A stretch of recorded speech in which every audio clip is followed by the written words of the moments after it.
So this is Shelley, Cold Iron. And Shelley, this is her group now, so I'm just going to hand it over to you. So Crowdfunding 101, I kind of pulled a little bit from this one presentation to just kind of give a brief overview. So crowdfunding is a way for us to be able to go out through the net and be able to reach out to people to pull in money for different ideas. And there's all sorts of things that are being funded through that, and I think most of us know about crowdfunding basics.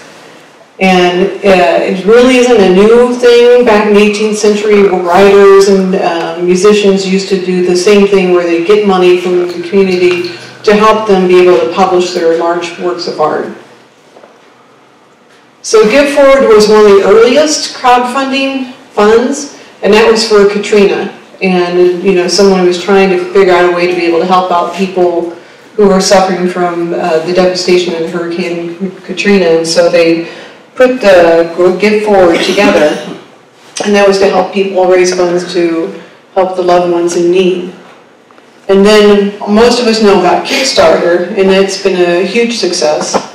And it specializes in creative projects such as films, games, art, and technology.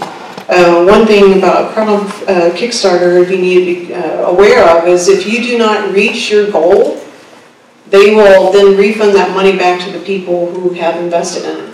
So whenever you do something with Kickstarter, and that's something about next time I want to talk in detail about some of the different funding sources, you need to read the fine print. Because you need to know that, like with Kickstarter, if you don't reach the goal, the money goes back. And some of the other ones, they'll actually still go ahead and give you the money but take their fees out of it. So within 2012, I think it was, $850 million was pledged through Kickstarter by more than 5 million people with more than 50,000 creative projects. And when this original presentation was put together in North Carolina, they said there was more than 500 crowdfunding platforms. Well, now, like 3 years later, it's more than 2,800. So it just keeps growing. So what this allows us to do, when the stock market crashed, being able to go out and get money became really difficult. Banks became even more conservative. Venture capitalists became more like bankers, angels became more like venture capitalists, so it became even harder to raise money. So this is a way for people to be able to come in and be able to get monies from individual investors. Also, back, you used to have accredited investors, and now with crowdfunding you don't. So it's a way to be able to go to the general population and raise money. So these are some of the crowdfunding sites. GoFundMe is one of the more recent ones. It was founded in 2012. But like I said, there's over 2,800 different crowdfunding sites, and you can go online and look at them and try to find one that fits for you. And there's different types of crowdfunding sites: good causes, rewards-based, pre-order crowdfunding, debt-based, equity-based. There's a whole different ways that you can get different people to invest in your idea or your concept. So you create a page, spread the word. Spreading the word is the hardest part. Being able to get people to know what you're doing and try to pull them to what you're doing. And then you collect your donations. This is what Karl's going to kind of be talking about. Back in 2012, the Jobs Act was created, and was partially to help out with the crowdfunding. And the SEC was supposed to be involved and set the rules for it. They missed the deadline. And some of the restrictions on it really make it onerous on some of the crowdfunding things that we need to do. And since the SEC is still squabbling over what they need to do, individual states went ahead and stepped up, and they decided that they're going to go ahead and take charge of it. And that's one of the things that Karl's going to talk about. So the original thing is you're limited to 500 investors and $1 million investment, and that's not enough. So with Karl working with other people for Colorado, it's a $5 million investment, so it's a step forward for us. And when you're thinking about what to use for crowdfunding, you need to make sure that it makes sense for you. Read the fine print. Does it fit your cause? And sit down and really think it through instead of just like, I want to go out there and I'm going to raise. My cat has a big frown on its face, so I'm going to raise money for that. So what works for you? And the fees can range. Generally, be 7 to 12%. Some of them will pass on the credit card processing fees to you. So again, in the fine print, you want to look to make sure you understand what fees are going to come off the top when you're done. And some of them will take it off just as your donations come through. Some of them will take it off later. So if you want to see how your money cashes flow goes, you're going to read the fine print on it. So Kickstarter, if it's successfully funded, they usually apply a 5% fee, and the credit card processing is 3 to 5%. So you have 8% off the top, up to 10%. So like I said, read the fine print, get legal advice, and this is a really good directory to go to look at all the different crowdfunding sites that you can go to. And next time we'll kind of go into some of the stuff in more detail. So now I'm going to turn it over to Karl so he can talk about the state of Colorado. Good evening. Thank you for inviting me up here to speak tonight and talk to you about crowdfunding in Colorado. I'm going to retread some of Shelley's comments to make sure that we have the proper context for some of the things we're going to talk about, because there's a lot of confusion between the different types of crowdfunding and how they work, and that confusion can get you in a whole lot of trouble, and we don't want that, so we're going to try to avoid that. My background is I've been working in Colorado for 35 years, mostly with high-tech startups, typically involved with raising capital. Initially I was doing that as an attorney in an advisory role, and then stepped into a principal's role about 15 years ago. I raised tens of millions of dollars. I've probably tried everything at least once and several things a few times. And then about 3 years ago, we put together a group called the Colorado Capital Congress, and we started working on improving access to capital here in Colorado. And part of that included working on laws and regulations within the state to make it easier to raise capital, remove constraints, unnecessary regulations. And one of those changes we made was legislation that was passed this year in the session that ended in May with changing limited registration laws from $1 to $5 million as far as the ceiling. And we kind of refer to the Colorado limited registration laws, Colorado's version of crowdfunding, and I'll explain why it is and why it's better than almost anything else out there, or actually everything else out there in the United States. I won't compare ourselves with Britain and some other countries. So getting started with that, I'll move through the information, try to leave you enough time to ask questions at the end, because answering your questions is my goal.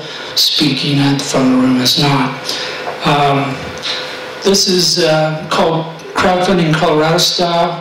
I put this together over the weekend as a briefing of the Colorado Capital Congress for tonight's presentation. And I was joking with Scott that I didn't expect to have this done for 2 or 3 more weeks, but since he invited me to speak tonight, it's now done. So here we are. The goal is to give you an overview. We're not going to get through enough information in an hour to even make it really dangerous. So don't worry about going out in the street and playing out there by yourself later. But you may know where the street's at, you may understand what a car is, and that's as close as we're going to get. First things first, capital, as we talk about it, is resources you need to start and grow your business, and it's resources you don't have. Otherwise, we wouldn't be having this conversation. You need to do something to get started, you don't have it, you need somebody else to give it to you. So the question is, where do you get it from, how do you do it? What are the rules that may constrain you from doing that the way you want? Capital is the energy that moves innovation.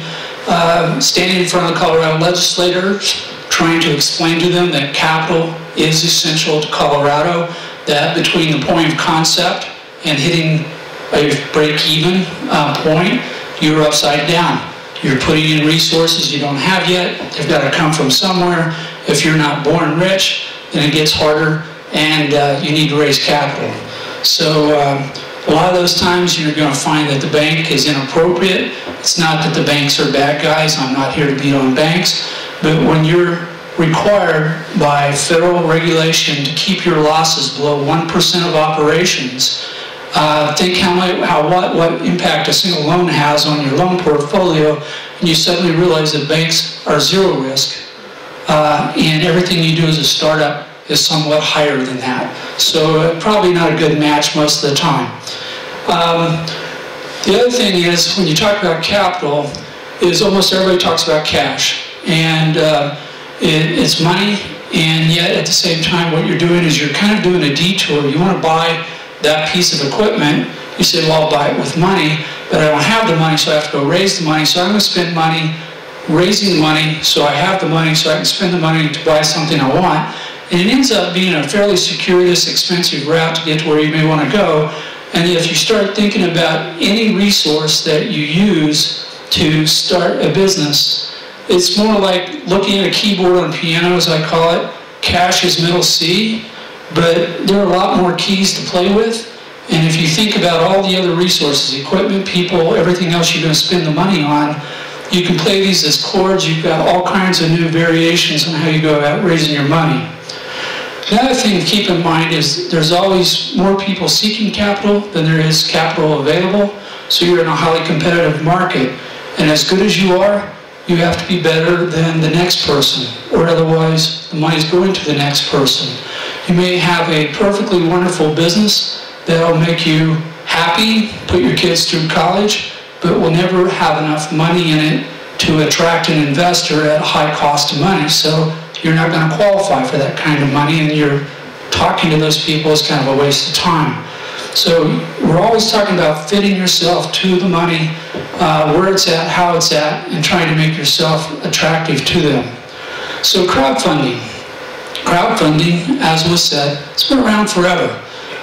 We started working on this area a number of years ago, talking to the Securities Commission about what we called a pass the hat scenario. We were talking about communities that wanted to bring in one more business that was going to kind of round out the portfolio of businesses in the community. We wanted to be able to go around to everybody and do that without getting in violation of local securities laws. And they said, use the Limited Registration Act. And we're going, what's that? And they told us, and we were shocked and surprised because we've been doing this all our lives. And this is one of the secrets that they do not tell people about because it creates more work for their office. And but now that you know, they'll be busier. So anyway, it's a way of leveraging the internet, using social networks, doing different communications to let people know that you're looking for money. And it's relatively new because there are a lot of prohibitions in place which say you cannot use crowdfunding. So unless you thread the needle with the right approach, you're in violation of the law and you don't want to be there. These are the people who you usually go to for venture money, angel money, anything along that line. They're typically accredited investors because of wealth or income only represent the top 3% of the U.S. population. That means that if you happen not to be wealthy and you're in that 97%, you are pretty much restricted from participating in most investments because of the fact that the laws there protect you from yourself. And we'll be talking about some changes we're going to try to make in the rules there as well here in Colorado. So crowdfunding says anybody can invest. It's the whole 100%, the whole enchilada. Everybody in the population has a potential to invest in crowdfunding, and that's a good thing. That's one of the major changes. The other thing is that crowdfunding addresses publicity. Typically when you're raising money, you're doing it through a private offering. You're limited only to the circles of people who you already know. And if you don't happen to know somebody who has the money to invest in your deal and you can't find them because you're not allowed to talk about it publicly, then you're constrained. So crowdfunding took off both of the primary problems. Now 100% of the population can invest, and 2, you can tell the world that you're looking for money. Now there are still some other restrictions, and we'll get into those as we go along. One form of crowdfunding is pre-sales. This is where you're selling products. And this is what Kickstarter and Indiegogo and a lot of these talk about. This is not selling securities, and we don't want any confusion between these two. And in fact, if you're going to sell securities, you'll never do it on Indiegogo, and you'll never do it on Kickstarter, because they're precluded from involving themselves in those particular markets, because they're totally different. One's regulated in terms of a sale of a product or service. The other one is a sale of security. There are two different worlds out there. And so they're treated that way. So when you pre-sell a product, and a lot of people don't fully understand this, sometimes they treat crowdfunding more like a charitable contribution. It is like passing a hat, and they're thinking, well, I told them I was going to give them that hat that I sold them on Kickstarter, and I didn't deliver it, no big harm, no foul, no nothing. And that's not true. If you do a campaign on Kickstarter and you sell somebody a hat for $10, you are legally required to deliver that hat to that person. If you fail to do so, you're in violation of contractual laws that follow any type of a sale. And so you have to be cognizant of that fact, both the fact that you made the commitment, you should deliver the product within a reasonable period of time, and if you don't, there are consequences.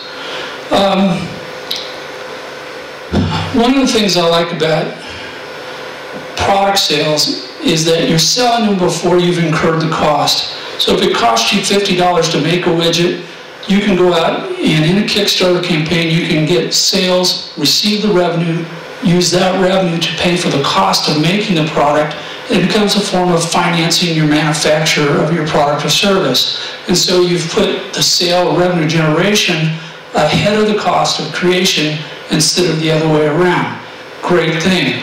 And when you're selling your own products this way and you're putting them out to the market, you are in fact accelerating yourself through your business plan, because now you're getting yourself out there, you're getting new customers that may not have known about you otherwise, and there's all these positives that go along with it.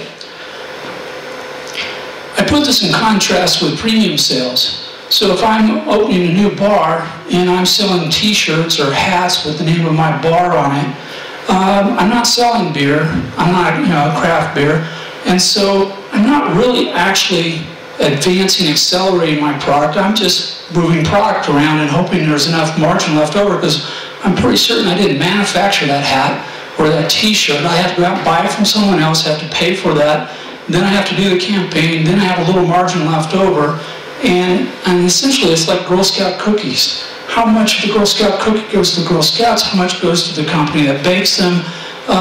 It doesn't all fall to the bottom line. So distinguish between selling your true product and premium products when you're doing a Kickstarter type campaign.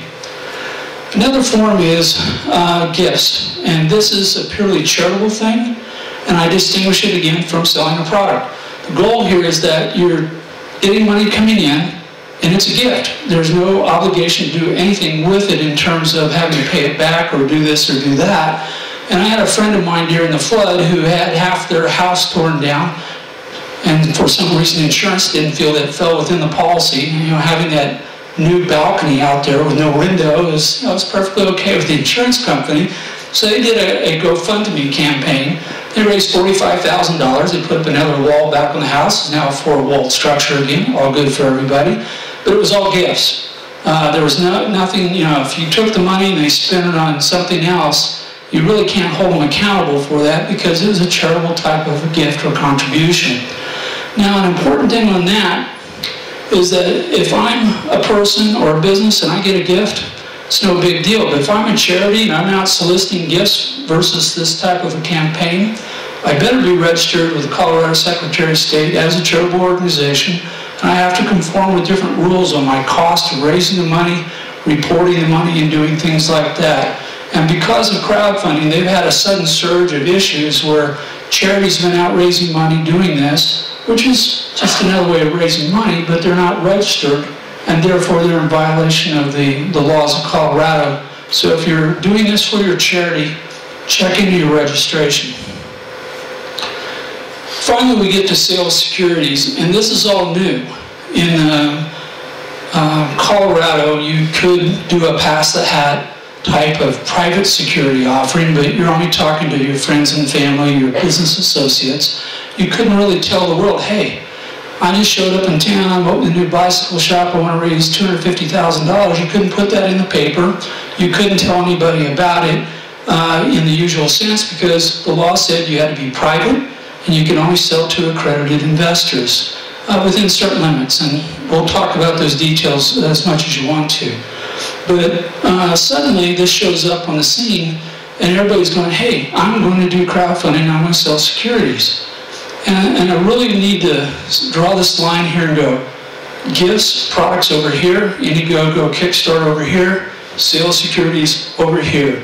This is a level 1 on a scale of 10. This is an 8 to 10 on a scale of 10 in terms of complexity. Yes? Sorry, what's this? Okay, excellent question. Thank you.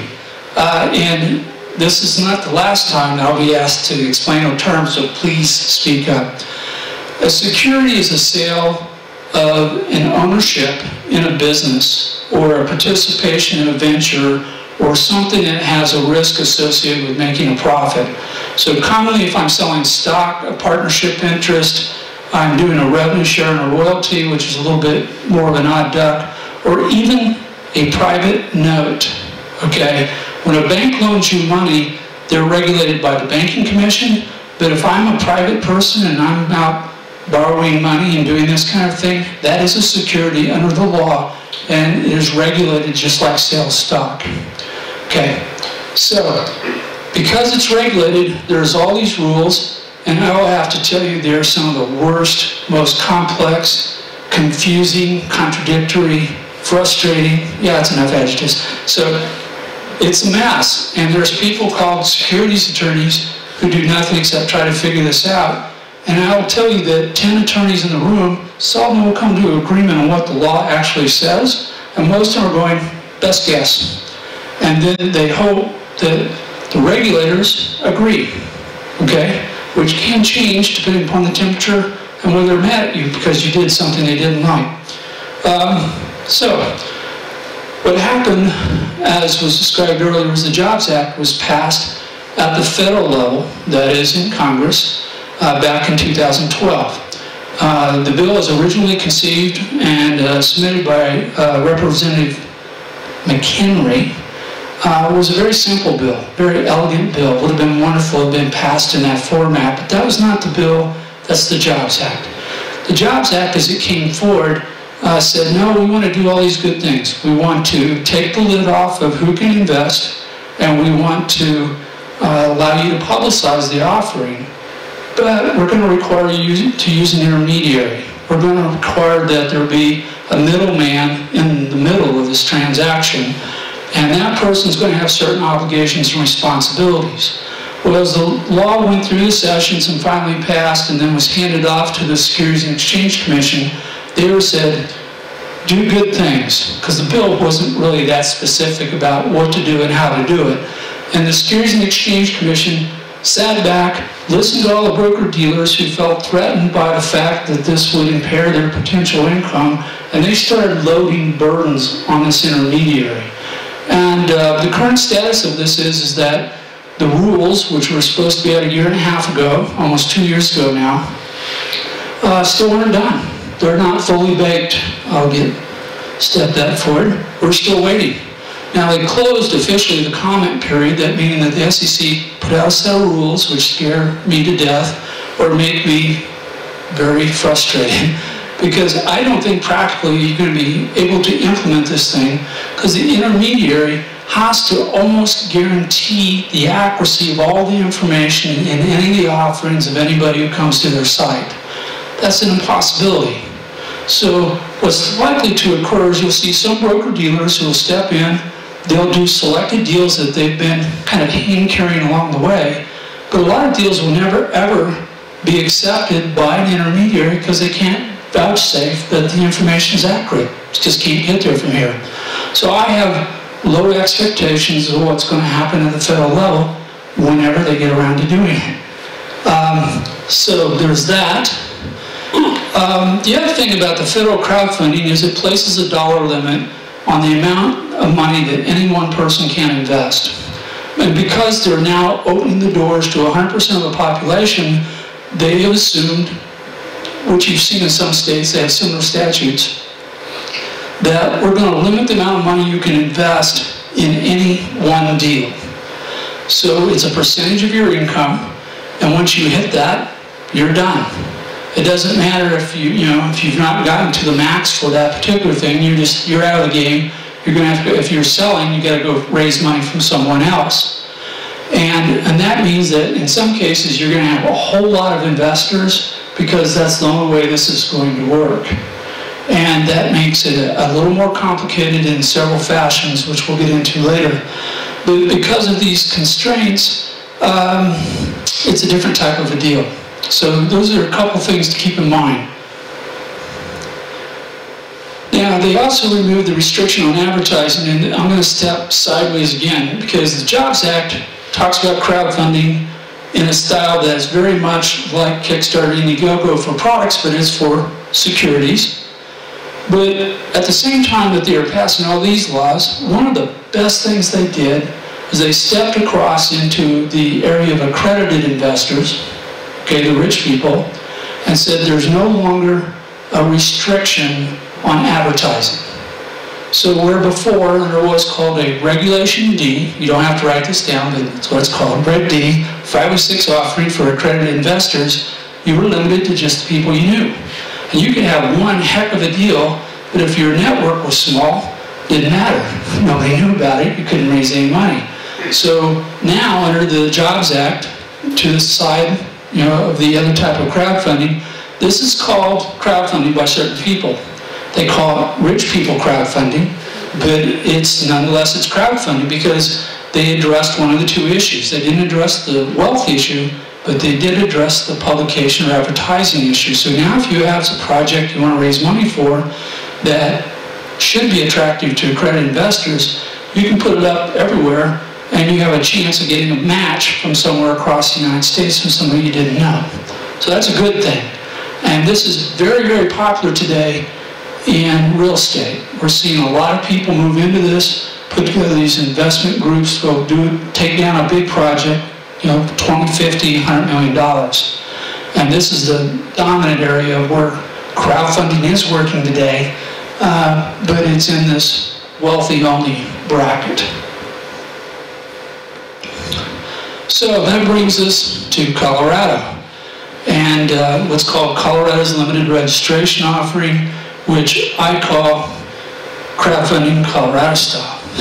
And now, this is one of the things that drives me crazy, because I was talking with the Securities Commissioner, who's no longer in office, so I guess we can talk about him a little more freely, but we were trying to figure out this pass the hat thing, because we were trying to help a local community. He goes, well, why don't you use this statute? I go, what statute? He goes, this statute. I go, I don't know anything about it. And neither did anybody else I know, and I've been doing this for over 30 years. Very frustrating to be sitting in an office being told, well, you could use something. I go, how long has this been around? He says, since the early 80s. Okay? And where's it at on the website? Oh, it's not on the website. It's in the statute, it's in the regs under this, right here. And since by that time I'd memorized the statute, I was thinking to myself, oh, that's what that means. That's what, So, what they did was they said, if it's intrastate, and this is a very important distinction, meaning both the buyer and the seller are residents of the state of Colorado, you cannot be a business in Nevada and use this statute. You cannot be a citizen of New York and invest in a Colorado business using this statute. Colorado, both sides of the equation. That's one of the requirements. But when you get there, that means the SEC laws no longer apply, and our constitutional state rights, which we, as marijuana growers, all know very well now. You can strike that from the video, I don't care. But the point being is that states have a right to govern affairs within their own borders. We do it here, we can do it this way, we don't have to do it the way the feds do it. We can do it however they approve it. And we have this provision that allows us to do that. So, it's very, very complicated. You have to fill out a Form RL. I brought a copy with me, it's 16 pages. First reading boggles your mind, but technically only about 2.5 pages really matter. The other are 15 pages of no, I've never committed a crime, no, I'm not, under censure by the SEC and so forth. By the time you skip all the things that you've never done, it's only a handful of questions, they're not very complicated. You fill out this form, you have to provide a copy of your offering documents. That's typically called a PPM, Private Placement Memorandum, Offering Circular, or whatever you want to call it, which is a written statement of what you're selling and why you're selling it. And because you're allowed to publicize your offering in Colorado, you have to provide them with an example of how you intend to advertise, and that's exact script copy of an advertising. Now, at first blush, that sounds, wow, that's going to get awfully complicated, but it's not, because in today's thing, you go to the web, you say, I'm doing an offering. All documents are at my website, hyperlink, go to your website, and your offering documents are your statement. You don't have to make any major sales pitch using whatever framework you do. Now, when I talked with the Securities Commissioner a couple years ago about this, I go, so, how's this work on Twitter? And I thought he was going to have a heart attack. But he'd been doing this since the 80s, but had been with tombstone ads in the newspaper and other types of advertisements, all hard print. He'd never had an electronic social media orchestrated campaign. And I thought about doing one just for fun. So let's see how it works. You do have to have a set of reviewed financials, and for those, as a distinction, there are the books you do yourself. You self-certify, those are not reviewed. There's books which have been reviewed by someone else who's an accountant to say that they generally match accounting procedures. And that can be your accountant, okay, which is a lower standard than an audit, which is somebody who's never seen you before, who's going to review the work your accountant did and tell you they're okay. So there's some expense by having a review, but it's still a relatively low threshold to conform with this. You filed this, $50 filing fee, 2 weeks. They tell you you're in or you're out, and they almost always approve these. They said they have never seen a crook come in the door and ask for permission to engage in a scam. So they generally, there's a good assumption that when you come in the door, you're okay.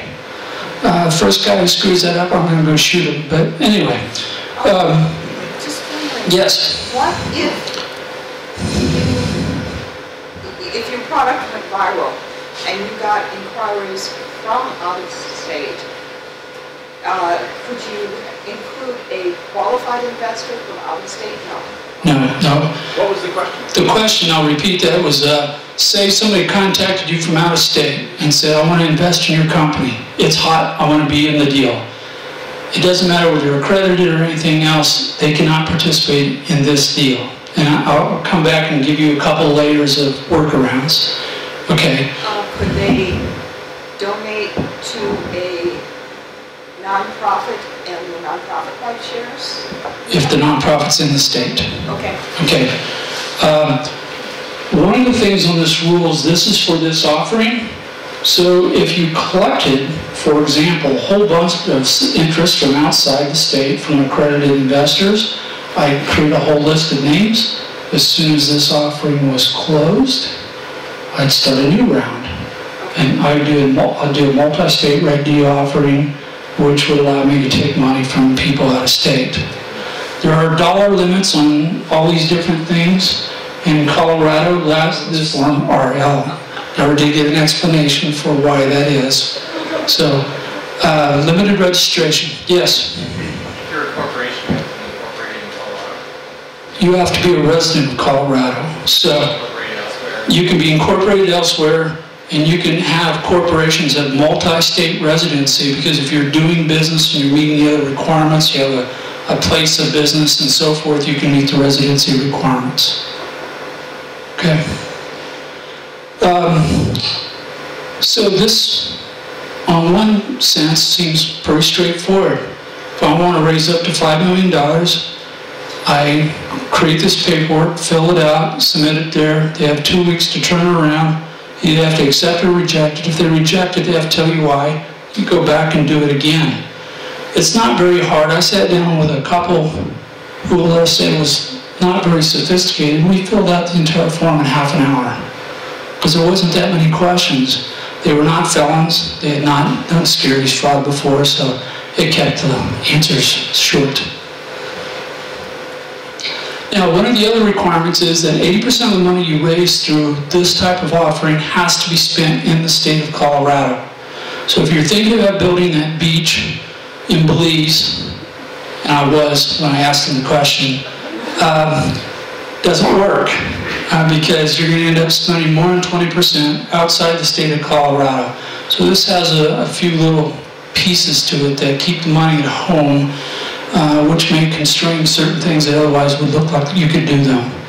Now, if you're going to manufacture and ship, okay, if the equipment's here, the equipment is delivered here, it's still spent here. So, you know, it's not a hard and fast rule. It isn't like anybody's looking over your shoulder, but if you start building houses out of state, you probably make it easy for them to figure out you don't comply. Would licensing fees be included in part of the 20%? Depends on what kind of licensing fees you're talking about. Your licensing fee. Yeah, sure. I'm sorry. We're being recorded, and I'm going to repeat your question for you. So the question is whether licensing fees of some kind could be considered in the 80%. And generally, I'm going to say that, again, if you're paying like a patent fee or something like that, that can be considered home here, okay? If it's a fee to do business in the European Union, maybe not. Got to look at how you're paying it and where you're paying it. I'm licensing technology from Georgia. If you're licensing technologies in Georgia, I'm going to think that's going to fall outside the rule. That has to be 20%. That has to fall on your 20%. Now, if you do that on a royalty on the back end, then it doesn't matter anyway. So pay them a little bit up front out of the money you raise here, and then you can pay them royalties out of earnings. Or equity would count if they simply take equity? No, because they're out of state. I'm sorry, Carl. I'm sorry?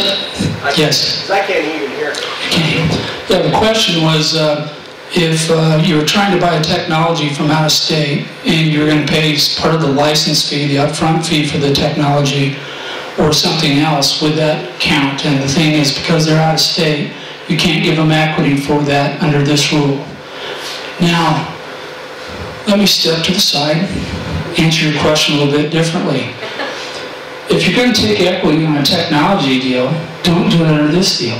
Just do a single deal, single transaction outside the scope of this offering. You don't need permission to do that. Okay, when you're talking about small deals in this state, under 20 investors, you don't have to file anything. Okay?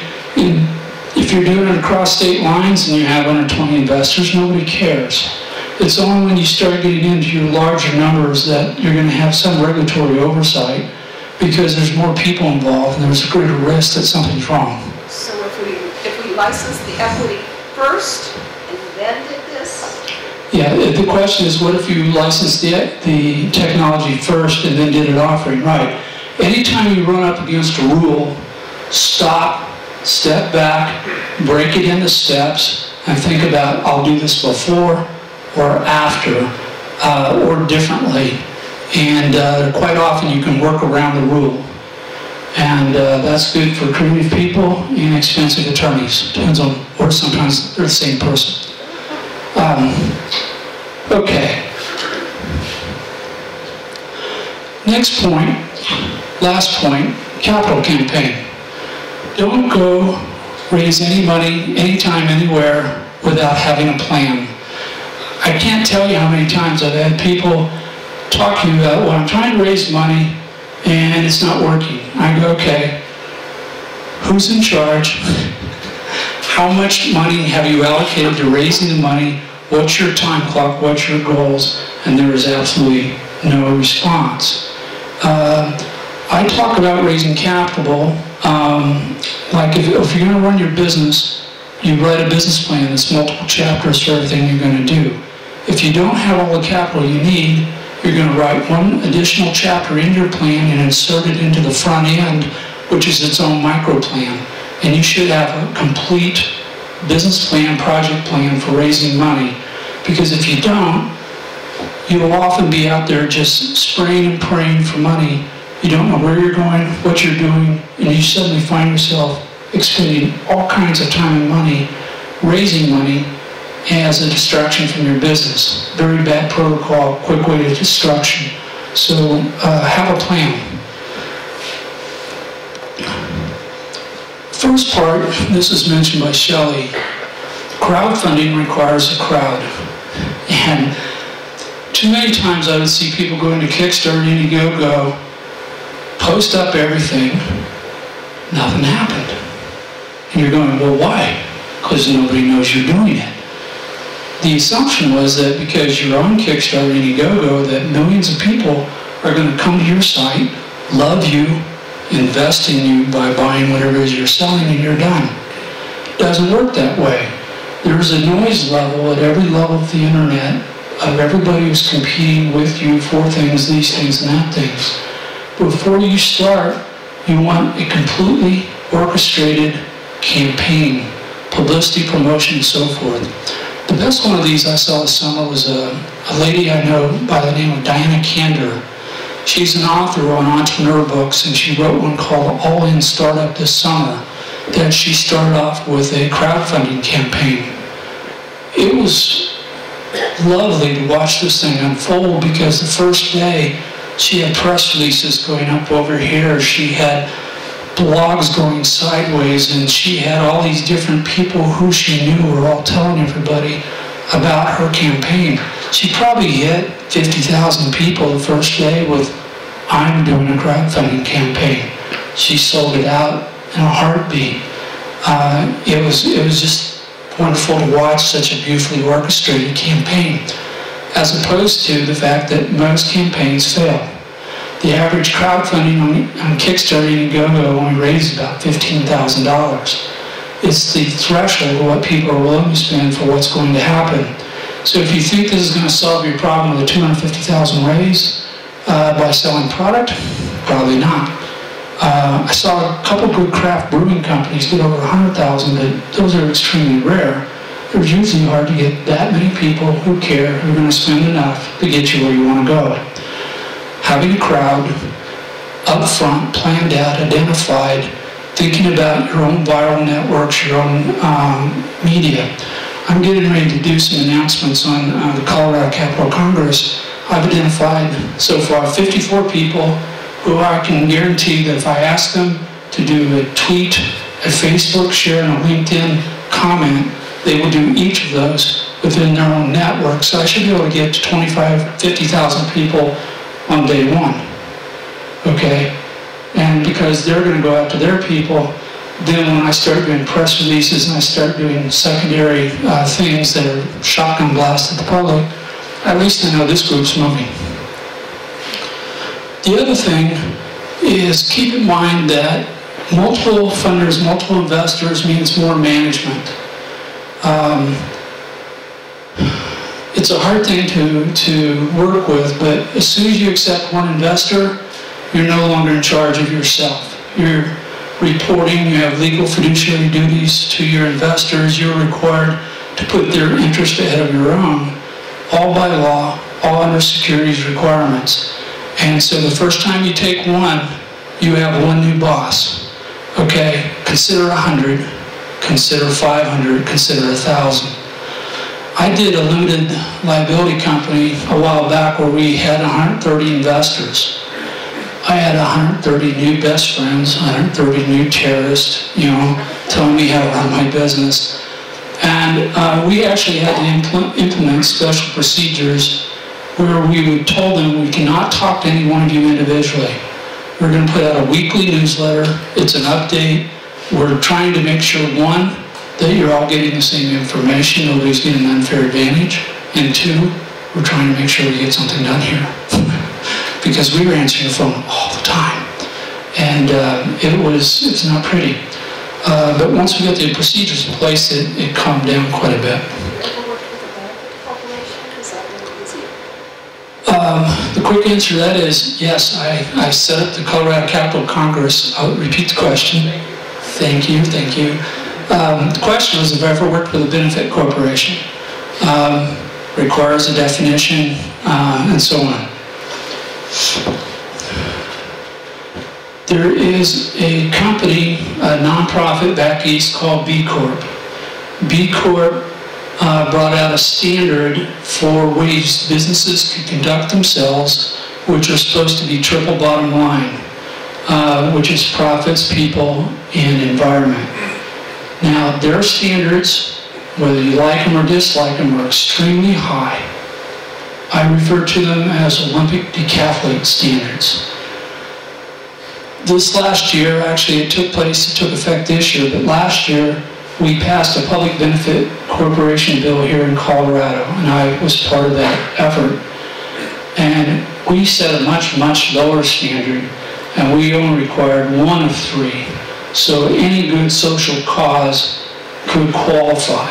I've set up the Colorado Capital Congress as a public benefit corporation as of September. It generally requires transparency, meaning that your books are almost open for everybody to see so they know what you're doing and how you're spending your money. And 2, you have to be pursuing a defined social objective. After that, the good news is, and the primary purpose of passing the statute, was you're allowed to put the social cause as a priority over profits. You're still a for-profit organization, and as a sister charity once told me, no margin, no mission. So if you're not making any money, you won't be around very long to fulfill your social cause. So it's a delicate balance at that point between your social cause and your mission. And we'll see how it all works out. But it's relatively new, and we're going to be doing a lot of experimenting here in Colorado with this.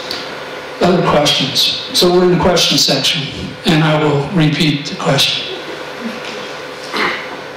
Yes? So at some point you mentioned a broker-dealer Yes. versus the intermediaries and what was going on. Can you talk about that a little bit? Sure. Okay, the question is broker-dealer. In any transaction, any securities transaction, you have the ability to sell directly to the investor, and with no middleman, no intermediary, no nothing. Or you can use a skilled institution to facilitate that. If you meet certain regulatory requirements, they're called securities brokers, and the brokers have representatives who report to the broker. They have to be licensed with the state of Colorado. They have to be licensed with with the National Securities and Exchange Commission. This is your Merrill Lynch's, this is all the classical people that you know. They're broker-dealers. I have nothing against them, and some of them will do some very good work for you, but typically the problem there is for them to meet all their rules and make their margin. They won't do a deal below $500,000. Very hard to talk them into doing a $500,000 raise. They won't do a $250,000 raise unless it's a friend and they're a partner. It's not profitable for them. There's too many things they have to do. So a broker-dealer is a registered person who can help you. And if you get to a certain size and scale, it may be in your best interest to go engage somebody to do that. They'll typically take an upfront fee, take a percentage of what you want, and a percentage of your back end.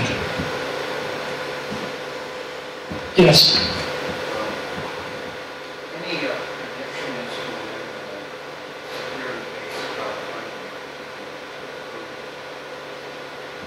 The question was if I could forecast when the final rules will be released by the Securities and Exchange Commission. And I'm going to make a wild guess, completely no rationale for it, but I'm going to say probably sometime March, maybe next year.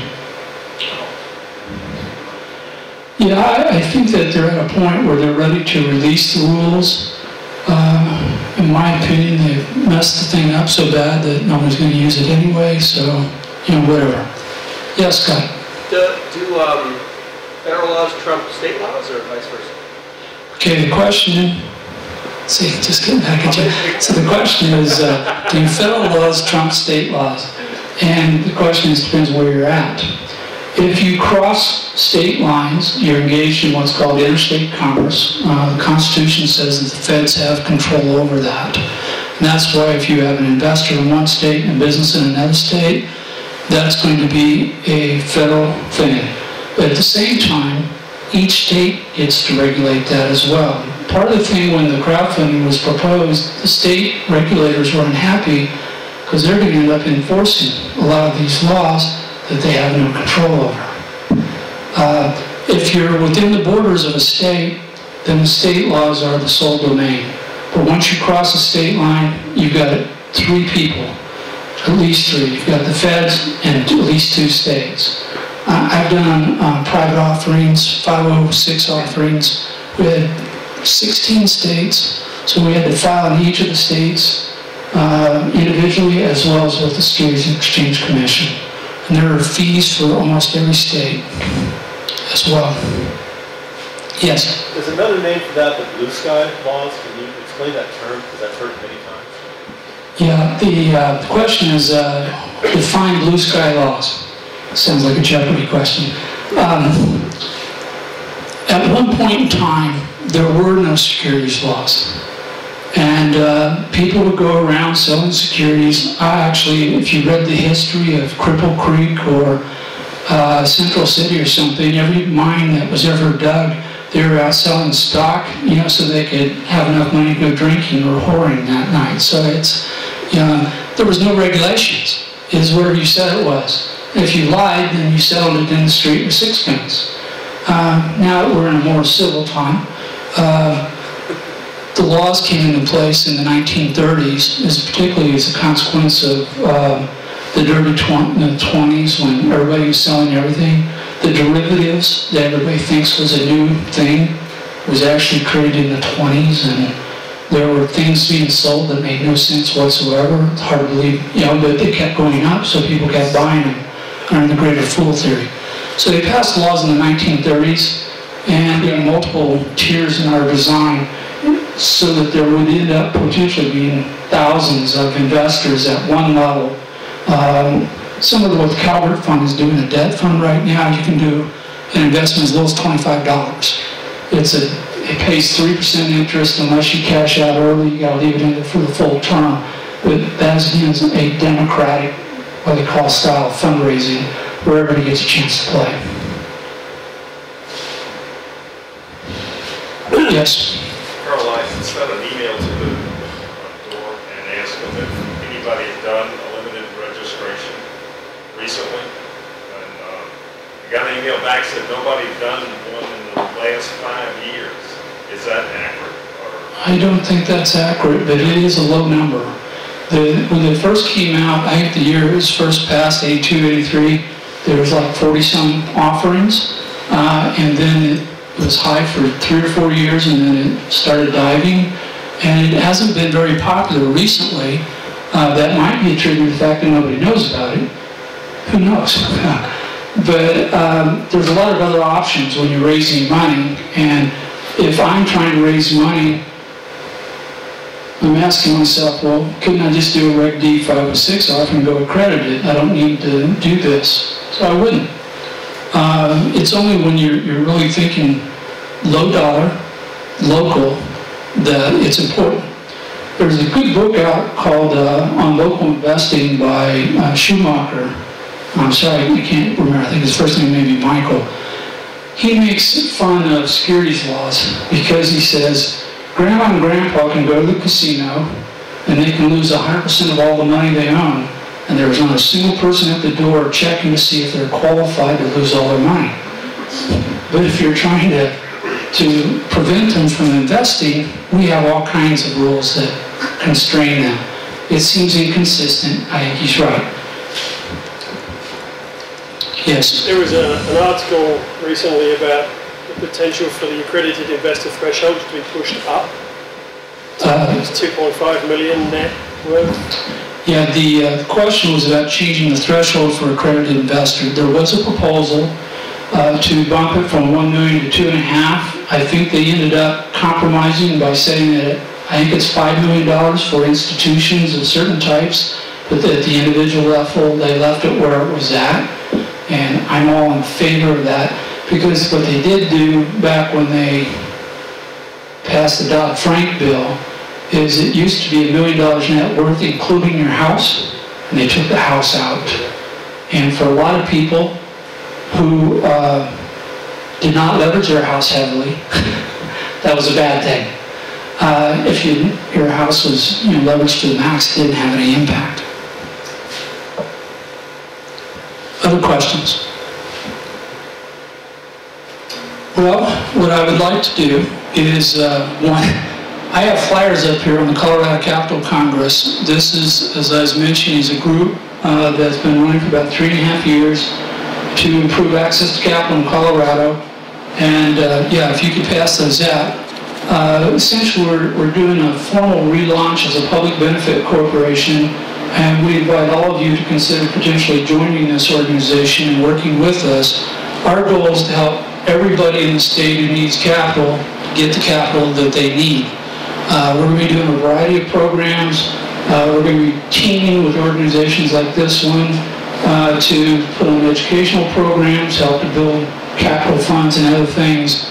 And I think you'll find this of good value. So I welcome you to consider joining, and I was promised that the payment system will be working by tomorrow morning. Okay, that's all I've got then.